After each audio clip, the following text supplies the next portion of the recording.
ताज़ा रिपोर्ट के मुताबिक अब तक 1.5 लाख से जायद अफराद छोटी किश्तियों के जरिए फ्रांस से गैर कानूनी तौर पर यूके में दाखिल हुए, जबकि हालिया क्रिसमस 2024 क्रिसमस डे और बॉक्सिंग डे वाले दिन सिर्फ 2 दिन में 850 अफराद अपनी जानों को खतरे में डालकर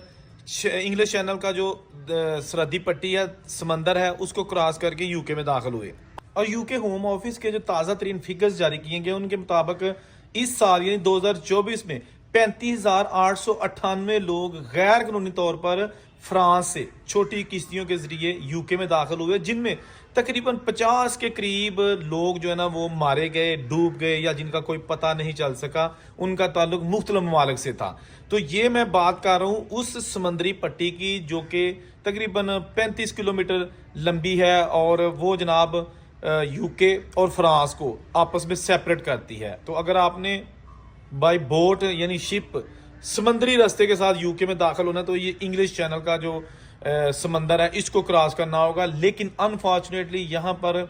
बहुत ज़्यादा एक मुनज़्ज़म ग्रोह है जो लोगों से पैसे लेके बच्चे, ख़वातीन, बूढ़े, जवान सबको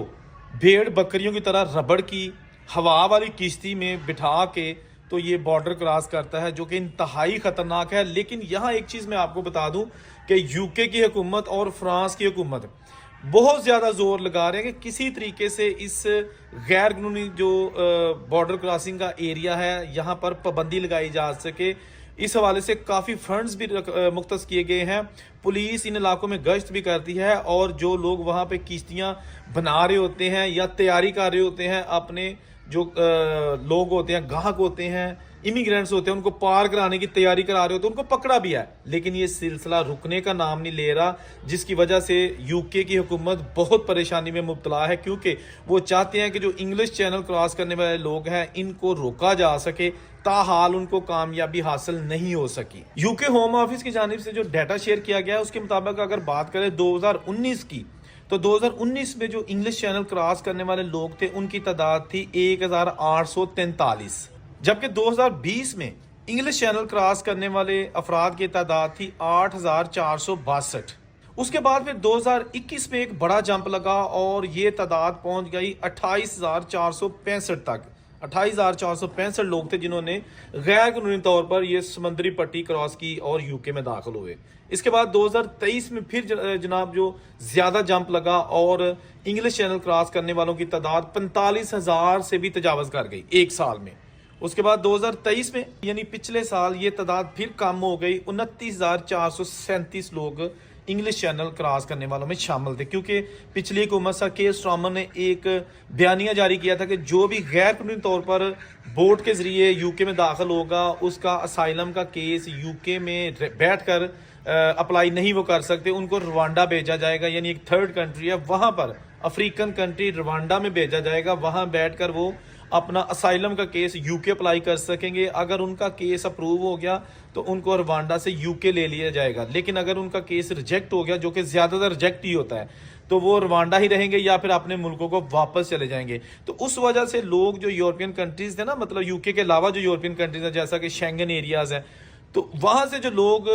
फ्रांस इकट्ठे होते थे, फ्रांस से फिर किश्ती के जरिए यूके जाते थे, उनकी तादाद में कमी आ गई और 2022 में तकरीबन 45,000 से ज़ायद लोग थे जिन्होंने ये इंग्लिश चैनल क्रॉस किया और 2023 में वो जनाब उनकी तादाद रह गई सिर्फ 28,000। और अब जनाब 2024 है और इस साल 2024 की जो रिपोर्ट है उसके मुताबिक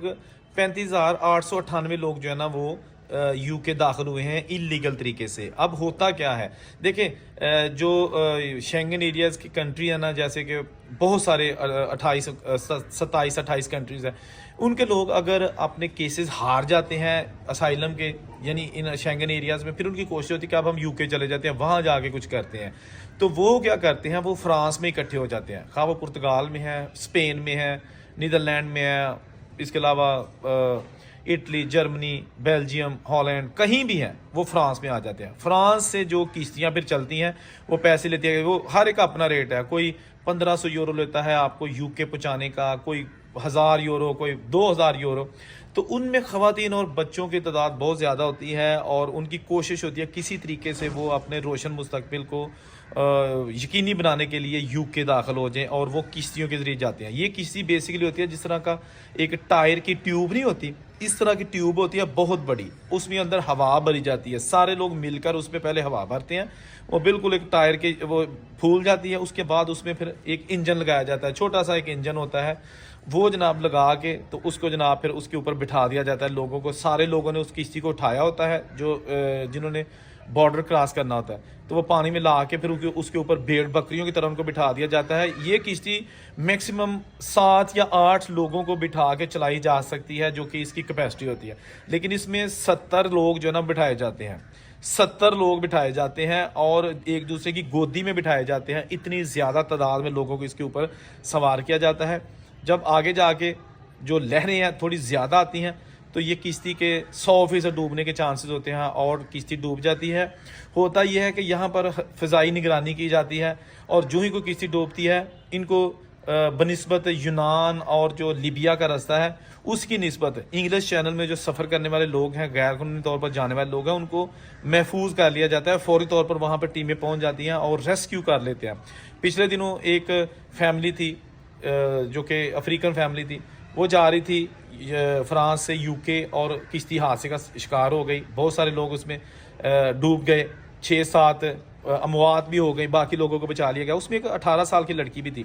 तो उसकी माँ भी थी, माँ बच गई, लड़की बेचारी मर गई। तो माँ जब बची तो बाहर ला के उसे पूछा कि आपके कौन कौन से लोग इस किश्ती में सवार थे, तो उसने कहा था कि मेरी बेटी जो है ना वो दुनिया से चली गई है, वो सवार थी, बाकी हम 3 लोग बच गए हैं। तो वहाँ पर फिर उन्होंने पूछा कि क्या अब आप जो है ना अपनी बेटी को खो चुकी हैं, अब तो आप यूके जाने का प्लान ख़त्म कर देंगी? तो उन्होंने कहा नहीं, जाऊंगी यूके, बेशक मैं भी मर जाऊँ, घर वाले सारे मर जाएं, जाना यूके या फिर डंकी लगाएंगे। ये एलानिया तौर पर उस बूढ़ी खातून ने कहा था। आप पता नहीं क्या उनके जहन में था, क्यों यूके जाना चाहती थी, लेकिन ये देखें कि इस तरह डिटर्मेंट लोग जो है ना इस सारे प्रोसेस का हिस्सा होते हैं। हालिया दिनों जो लीबिया से यूनान जाने वाली 4 किश्तियों का हादसा हुआ है, उसमें बहुत सारे 50 के करीब पाकिस्तानी हैं, वो भी डूब गए हैं। सिर्फ 7 अफराद की अभी तक डेड बॉडीज मिली हैं, लाशें मिली हैं, 7 नौजवानों की, पाकिस्तानी 7 नौजवानों की जो है ना वो डेड बॉडी मिल सकी है, बाकी अभी तक लापता है, यानी कि समंदर की लहरों के अंदर है वो। बहुत सारी परेशानी बनी हुई है इस वक्त उन फैमिलीज़ के लिए जिनके बच्चे थे, छोटे बच्चे थे। और बहुत सारे लोगों ने पूछा कि जी ये जो किश्तियां अभी हादसे का शिकार हुई हैं, इसमें ज़्यादातर डूबने वाले नौजवानों का ताल्लुक यंग उम्र से था, यानी कि उनकी एज 20 साल से कम थी। ऐसी क्या वजह है? तो मैंने सोचा कि मैं उस पर बता दूं। देखें, जो लोग यानी यूरोपियन कंट्रीज़ में जाते हैं ना 18 साल से कम उम्र के, या वो बेशक 20 साल के हों या 22 साल के हों, वहाँ जाके बता दे नहीं जी साड़ी उम्र 18 साल तो घट है, यही से 16 साल दे हैं, 17 साल के हैं, तो वहाँ का लॉ है यानी कि फ्रांस, स्पेन वगैरह का, कि वो आपको पेपर जल्दी दे देते हैं। तो इसलिए ज़्यादा लोग अब जो है ना जिनको अवेयरनेस आ गई है, यानी कि उल्टे किस्म की अवेयरनेस आ गई है, तो वो जनाब छोटी उम्र के ही जाना शुरू हो गए हैं। इसलिए ज़्यादातर तादाद मरने वालों में उनकी है जिनकी उम्रें बिल्कुल छोटी थी, क्योंकि वहाँ पर जो लोग इटली पहुँच जाते हैं, वहाँ जाकर उनको पता चलता है कि यार हम तो आए हैं ओवरेज होके, यहाँ तो आना चाहिए था इलीगल तरीके से जब हम छोटे थे। तो फिर वो अपने रिश्तेदारों को, अपने भाइयों को, अपने अजीज़ों कारब को कहते हैं कि भाई छोटी उम्र के लड़के भेजो, पैसे जितना भी एजेंट मांगते हैं दे दो, छोटी उम्र के लड़के भेजो, यहाँ पे छोटी उम्र के लड़कों के पेपर बनने आसान है। होता यह है कि जब एक 18 साल से कम उम्र लड़का वहाँ जाता है, वो जाके कोई एक स्कूल होता है, वहाँ जाके कहता है, अपने इंटरव्यू होता है छोटा सा, तो उसको साबित करना होता है कि उसकी उम्र 18 साल से कम है। तो उसके बाद फिर वो उसको स्कूल में दाखिल कर लेते हैं। जिस कंट्री में वो जाता है उसकी ज़बान उसको सिखाई जाती है, इसके साथ साथ उसको हुनर सिखाया जाता है, स्किल सिखाई जाती है, ताकि जब 18 साल का हो जाए तो इसके पास कोई हुनर आना चाहिए। जब 18 साल उसकी एज हो जाती है तो उसको पेपर भी मिल जाते हैं, उसको जनाब डिग्री भी मिल जाती है हुनर की, और बाहर जाके आसानी से उसको काम भी मिल जाता है, क्योंकि उसको ज़बान आ चुकी होती है। तो इसलिए अब ख़तरनाक ट्रेंड है कि लोग 7वीं 8वीं क्लास में पढ़ रहे होते हैं और बाहर का उश्कल आ जाता है और बाहर चले जाते हैं, और फिर ज़्यादा ज़रा मौत इस वक्त सबसे ज़्यादा जो छोटी उम्र के लड़के हैं ना उनकी हो रही है। मैं जब फ्रांस से स्विट्ज़रलैंड और जर्मनी वगैरह के दौरे पर निकला तो मेरी कोशिश थी कि जितने भी पाकिस्तानी यहाँ आ चुके हैं उनसे बात की जा सके। मेजॉरिटी ऐसे लोगों की थी जो इलीगल ऑफ कोर्स आए हुए थे डंकी लगा के, लेकिन वो बात नहीं करना चाहते थे कैमरे के सामने। कैमरा बंद हो तो फिर वो बहुत सारी स्टोरियां सुनाते थे, बहुत सारी दर्दनाक स्टोरियां, कहानियां सुनाते थे कि हम कैसे कैसे जुल्म बर्दाश्त करते हुए पाकिस्तान से यूरोप तक पहुंचे हैं। लेकिन उन्होंने साथ ये भी कहा था कि हमने ये अपनी सच्ची स्टोरी कभी घर वालों को भी नहीं बताई कि हमारे साथ बहुत जुल्म हुआ था जब हम डंकी लगा रहे थे। वो कहते हैं कि हम उनको नहीं परेशान करना चाहते। तो मैंने उन्हें कहा कि भाई आप सच्ची स्टोरी किसी को बताओगे तो जो लोग बाहर आना चाहते हैं गैर कानूनी तौर पर वो रुकेंगे, वो डर जाएंगे। तो कहते हैं नहीं जी हमने नहीं ये किसी को बताना, हम यही कहेंगे जी बड़ा आसानी वाला रास्ता है, आ जाओ मौजा इतने लगियां ने, पैसे लगे दरख्तां। तो फिर क्या कर सकते हैं जब हमारे नौजवान जो देहातों में बैठे हैं वो देखते हैं कि जी फलां का लड़का इटली पहुंच गया, स्टेटस लगा रहा है, कभी समंदर पे, कभी पीसा टावर पे, कभी फ्रांस के आईफल टावर पे, कभी जर्मनी में। तो ये भी कहते हैं कि जमीन विक जे, घर विक जे, डंगर विक जान, जाना तो जाना बाहर ही है। तो अल्लाह माफ़ करे, फिर एजेंट इनकी मजबूरियों का फ़ायदा उठाते हैं और फिर हादसात होते रहते हैं। अल्लाह ताला सबको अपनी हिज़्ज़ो मान में रखे, जहाँ रहें खुश रहें। औरंगज़ेब को इजाज़त दीजिए, अल्लाह हाफिज़।